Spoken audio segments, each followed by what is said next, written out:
O metabolismo do colesterol. O colesterol é um lípido, portanto, uma substância insolúvel em água e solúvel nos solventes orgânicos não polares e que é genericamente um esteroide, porque tem também um grupo hidroxilo, dizemos que é um esterol e fundamentalmente é um constituinte das membranas dos animais. É também precursor de várias hormonas, particularmente as hormonas sexuais e do córtex suprarrenal, e também da vitamina D e sais biliares. A maioria do colesterol no nosso organismo apresenta-se esterificado com os ácidos gordos.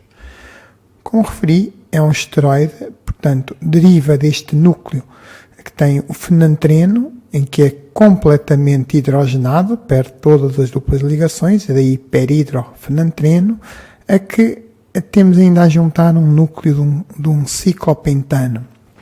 Por isso este núcleo do ciclopentano peridrofenantreno forma todos os esteroides. Todos eles têm este núcleo. No caso do colesterol, e porque este esteroide tem um grupo hidroxilo, no caso no carbono 3, chama-se esterol. Portanto, um esterol são todos os esteroides que têm um grupo OH. Os esteroides têm uma numeração característica e independente dos substituintes. O colesterol, na sua grande maioria, está esterificado e essa esterificação ocorre entre o grupo hidroxilo na posição 3 e, habitualmente, um ácido gordo, formando um éster de ácido gordo ou colesterídeo. No metabolismo do colesterol temos vários receptores envolvidos, os receptores das LDL, que removem as LDL por ligação à ApoB100, os receptores LRP, ou LDL Receptor Related Protein, que está expressa em vários tecidos e reconhece a ApoE, permitindo remover as IDL e as quilomicra. A chamada NPC1L1, uma proteína que permite a absorção de colesterol a nível intestinal nos enterócitos. Os ABC G5 e G8, ATP Binding Cassette, que fazem a excreção de colesterol nos enterócitos. Os ABC-A1 e G1, ATP Binding Cassette, também A1 e G1, mas que são responsáveis pela saída de colesterol para as HDL. E os SRB1, uns receptores que existem no fígado e noutras células, principalmente nas células hormonais, que permitem captar o colesterol, mas que nas restantes células e nos macrófagos também, junto com os ABC-A1 e G1, permitem a saída do colesterol para as HDL. São, como os anteriores, ligandos da ApoA1. A síntese do colesterol começa com o acetil-CoA. Numa primeira etapa, se quisermos, é parecido com a síntese dos corpos cetónicos. Juntam-se dois acetil-CoA por uma tiólase, forma-se o acetoacetil-CoA, que reage com um terceiro acetil-CoA, formando o hidroximetilglutaril-CoA. Ao contrário da síntese de corpos cetónicos, este mecanismo ocorre no citoplasma.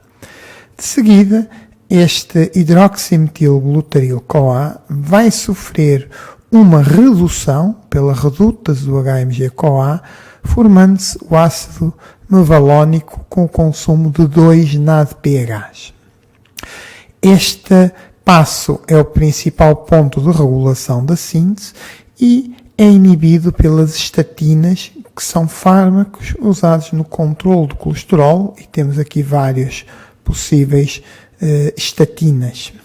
Posteriormente, o mevalonato que se formou vai sofrer a ação sequencial de 2 sínases e depois de uma terceira reação em que há na mesma uma adição ou um consumo de ATP, mas que ocorre uma descarboxilação e forma-se o isopentenil pirofosfato, que já tem uma estrutura de unidade isoprenoide e que tem o tal pirofosfato. Este isopentenil pode ser isomerizado a dimetilalil e depois reagem um dimetilalil com isopentenil, há a perda de um pirofosfato, que necessariamente será quebrado a 2 fosfatos, e daí que a reação seja fisiologicamente irreversível, e forma-se o geranilo. Geranilo, que agora tem o equivalente a 2 unidades isoprenoides, ou se quiserem 10 carbonos, e reage novamente com um outro isopentenilo, libertando-se mais uma vez o pirofosfato, e forma-se farnesil, que tem 15 carbonos, farnesil pirofosfato. Este composto é depois não só importante para a síntese de colesterol, para a síntese de outras substâncias, como a ubiquinona, que está na cadeia transportadora de eletrões, o MA, que existe em vários locais, um deles também na cadeia transportadora de eletrões, o dolicol, importante para a glicosilação, e a pernilação de proteínas, que permite fixá-las às membranas. De referir que nesta fase precisamos, para cada mevalunato, 3 acetil-CoAs. Para formar o geranilo foi o equivalente a 2 mevalunatos. Para o farnesilo foi o geranilo mais o isopentanilo, que significa que foi o equivalente a 3 mevalunatos, 3 vezes 3, o equivalente a 9 acetil-CoAs, 6 NADPHs e 3 vezes 3 ATPs nesta primeira etapa. O farnesil vai então reagir com outro farnesil, libertam-se estes 2 pirofosfatos, ocorre a ligação entre estas 2 unidades, formando um composto com 30 carbonos, o esqualeno. Também aqui há o gasto ou de NAD ou de NADPH, NADH ou NADPH. Como referi, todo este mecanismo é inibido pelas estatinas, que inibem a redutase do hidroximetilglutaril com a enzima A, impedindo a síntese do mevalunato. Neste mecanismo, há, como foram necessários 2 farnesil para formar um esqualeno, isto significa que temos o equivalente a 18 acetil-CoAs, 12 NADPHs, mais um NADH ou NADPH, e o equivalente a 18 ATPs. Portanto, há um investimento muito grande até aqui para formar o esqualeno e, portanto, para a síntese do colesterol. De referir só que, em sentido contrário, temos aqui um E, um F, um G. Muitas vezes eu costumo brincar com o som do Halil, H e um I. E, portanto, em ordem inversa alfabética, I, H, G, F, E, para ajudar a fixar esta sequência. Por fim, este esqualeno, que se repararem, se mudarmos a forma como ele está escrito, já está numa forma de estrutura muito semelhante à do colesterol. Vai ocorrer agora, basicamente, o fecho destes anéis e, como referi, ele tem 30 carbonos, o colesterol tem 27 e, portanto, terá de haver a perda de 3 carbonos e ainda a redução de algumas das duplas ligações que estão aqui existentes. E a primeira reação que vai ocorrer vai ser o fecho dos anéis, em que há primeiro uma introdução de um oxigênio formando uma ponte epóxi, um éter interno, por uma monooxigênase do esqualeno, seguido de uma enzima que se chama a síntese do lanosterol, que leva ao fecho dos anéis e a formação do primeiro esteroide, que é o lanosterol. Este composto, depois, por um conjunto de várias reações, e ocorrem as tais reduções que referi, vamos transformar este lanosterol em colesterol. A sequência destas reações não tem obrigatoriamente que ser esta, podem ocorrer de forma diversa, portanto, nem sempre a mesma sequência, e, como disse, vai formar o colesterol. No caso, por exemplo, destas 2 últimas reações, podemos ter primeiro esta redução que está aqui nesta dupla ligação, e depois aqui na cadeia lateral, ou ao contrário. Neste caso, antes do colesterol forma-se o demosterol. Se tivermos ao contrário, primeiro a redução da cadeia lateral, forma-se a chamada 7-dehidrocolesterol ou provitamina D3, que depois dará origem ao colesterol. Só para dar aqui um exemplo, mas podíamos ter outros conjuntos de reações. Um dos problemas das estatinas é que elas, ao inibirem a síntese do colesterol, também inibem a possibilidade daquelas sínteses que referi, do dolicol, do biquinol, do MA, e portanto vão interferir com outras vias metabólicas. Neste momento está-se a trabalhar em fármacos que possam inibir a síntese de colesterol nesta fase e, portanto, evitando os problemas que vimos anteriores. Se formos olhar para isto, para além daquele investimento para a síntese do esqualeno, de 18 acetil-CoAs, 12 ou 13 NADPHs e 18 ATPs, ainda teríamos aqui mais um consumo, neste meu exemplo, 13 NADPHs, mais um o NADH ou NADPH, e formavam-se ainda 2 NADH ou NADPH, um formato e 2 CO2. Devo dizer que não há consenso entre os diferentes autores sobre esta segunda etapa do fecho, ou melhor, da conversão do lanosterol a colesterol. É fácil percebermos que para esta síntese precisamos de muito acetil-CoA e muito NADPH. Mais uma vez, e à semelhança do que acontece na síntese dos ácidos gordos, esse acetil-CoA vem do citrato e, portanto, normalmente isto implica glicídios ou compostos glicogénicos que desvio de piruvato para oxalostato, junção com acetil-CoA, formação de citrato. O citrato sai pela líase do citrato ATP, forma o acetil-CoA e o oxalostato, pode passar a malato, entrar e andar aqui neste ciclo malato, oxalostato, citrato, oxalostato, malato, formando acetil-CoA e permitindo a exportação de acetil-CoA para o citoplasma. Para o NADPH, temos a via das pentoses, a desidrogénase, a glicose 6-fosfato e a desidrogénase do 6-fosfogliconato, mas ainda este malato, em vez de entrar para dentro da mitocôndria, pela enzima málica pode dar piruvato e agora entra o piruvato que fecha o ciclo dando oxalostato pela carboxilase do piruvato.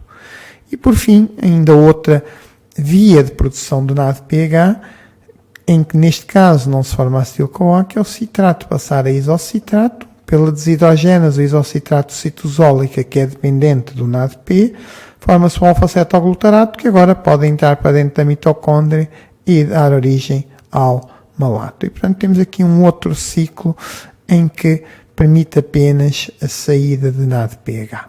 Há um fármaco também usado no tratamento de hipercolesterolemias, que é o chamado ácido bempedóico, que inibe esta líase do citrato ATP, que também irá comprometer a síntese dos ácidos gordos. Como referi, a maior parte do colesterol está esterificado e ele é esterificado com o acil-CoA, proveniente de um ácido gordo por ação da sintétase do acil-CoA. E o que acontece é por uma aciltransferase, a chamada ACAT, aciltransferase acil-CoA colesterol, liberta-se a coenzima A e forma-se o éster de colesterol. Quando é necessário, este colesterol pode ser mobilizado por ação de uma hidrólase de ésteres de colesterol que liberta o ácido gordo e regenera o colesterol. Como já referi, a regulação da síntese faz-se na redutase do HMG-CoA, enzima esta que normalmente é ativada ou induzida pela insulina, sendo inibida pelas estatinas, pelo excesso de colesterol, que reprime via SREBP, Sterol Regulatory Element Binding Protein, e também é uma enzima que está ativa habitualmente na forma desfosforilada. Na forma fosforilada fica inativa, sendo que é fosforilada pela AMPK, que está dependente do AMP, ou seja, quando há baixa energia na célula, a enzima está inibida. Lembro que há um processo que consome muitos recursos e também podendo ser ativada via AMP cíclico pela PKA e, portanto, pela ativação via glicagina ou adrenalina, que acaba por ativar esta sínase. A insulina é um ativador da fosfatase de proteína que desfosforila a reduta-se, tornando-a ativa, para além de também induzir a sua síntese. Também sabemos que a insulina ativa as fosfodiesterases que removem o AMP cíclico, formando o AMP. No entanto, como nesta altura estão ativas vias de produção de energia, também rapidamente este AMP é convertido a ATP, portanto não irá fazer esta ativação da AMPK, como é óbvio. O colesterol nas células, ele pode aumentar por captação das LDL. Quando expresso o receptor das LDL, elas são internalizadas, digeridas e o seu colesterol é libertado. Depois, o receptor poderá ser reciclado para captar nova LDL. Este colesterol, como já referi, por ação da ACAT, pode ser esterificado e desta forma baixa a concentração de colesterol livre, ou por ação da hidrólise, estes ésteres de colesterol podem ser hidrolisados, aumentando essa concentração de colesterol. Este colesterol será depois utilizado para as membranas ou, conforme o tipo de tecido, a produção de esteroides como a vitamina D, os sais biliares ou outras hormonas esteroides, e o próprio concentração de colesterol também, como vimos, inibe a redutase do HMG-CoA. Quando há muito colesterol, ele, além de inibir a sua síntese, tende a ativar a sua esterificação e também inibe a migração do receptor para ser captado. Portanto, o próprio colesterol na célula tem estes efeitos. Isto também ajuda a perceber porque é que é tão difícil baixar o colesterol. Porque quando este colesterol diminui, tanto pode ativar as hidrólises, como também ativa a síntese ou a captação das LDL. Daí a importância das estatinas, que inibem a redutase e, portanto, vão promover a captação das LDL e a diminuição do colesterol a nível do sangue. Este colesterol em excesso pode ser removido, como já vimos, pelos receptores SRB1 ou ABC1 e G1 para as LDL, em que novamente aqui é esterificado, mas não pela ACAT. A ACAT é uma enzima citosólica, mas para LCAT, que é uma enzima que está presente nas HDL e que usa como dador do ácido gordo a lecitina, formando-se lisolecitina e formando-se na mesma um acilcolesterol. Assim, os processos que levam ao aumento do colesterol dentro de uma célula será a sua síntese, a captação das LDL e a hidrólise dos ésteres de colesterol. Já o que leva à diminuição do colesterol numa célula será a esterificação pela ACAT, a utilização, seja para as membranas, seja para a síntese de outros compostos, como a vitamina D, hormonas ou os sais biliares, aqui dependendo do tipo de tecido, nem todos vão usar para estes fins. E por último, a saída do colesterol para as HDL, sendo esterificado via LCAT. Há ainda um outro processo que permite diminuir o colesterol nas células, porque diminui a captação, que é o aumento da degradação dos receptores das LDL. E há uma proteína chamada PCSK9, Protein Convertase Subtilizing Kevin Type 9, que está envolvida na degradação do receptor e, portanto, impede esta reciclagem. E, portanto, isto faz diminuir o colesterol numa célula, mas muitas vezes usamos anticorpos contra esta proteína para promover a remoção das LDL da corrente sanguínea. Neste caso, esta degradação do receptor diminui o colesterol na célula, mas vai aumentar a sua circulação no sangue. Recordar que a forma como o colesterol chega às células, através das LDL, significa que primeiro foram produzidas as VLDL, que entregaram os triacilgliceróis aos diferentes tecidos por ação da lipase e lipoproteínas, formou-se as IDL, que acabam por perder o resto dos triacilgliceróis, originando as LDL, que então podem ser captadas por este receptor das LDL, que está, como já vimos, dependente da concentração de colesterol em cada uma das células, ou, especialmente quando sofrem alteração, quer por oxidação, quer por glicação, podem ser removidas ativamente pelos macrófagos por receptores, os chamados scavenger receptor, que vão remover de uma forma não controlada e levar à formação das chamadas células em espuma ou foam cells e portanto, desenvolver a aterosclerose. Também já referi que as HDL que são produzidas pelo fígado, numa forma discoide, vão, por ação da LCAT, remover o excesso de colesterol que está nas células, transformando-se em HDL3 e depois HDL2, que entrega esse colesterol no fígado via SRB1, libertando esses ésteres de colesterol e permitindo voltar a encher. Se precisarem de relembrar, há uns vídeos sobre as lipoproteínas onde explico isto com mais detalhe.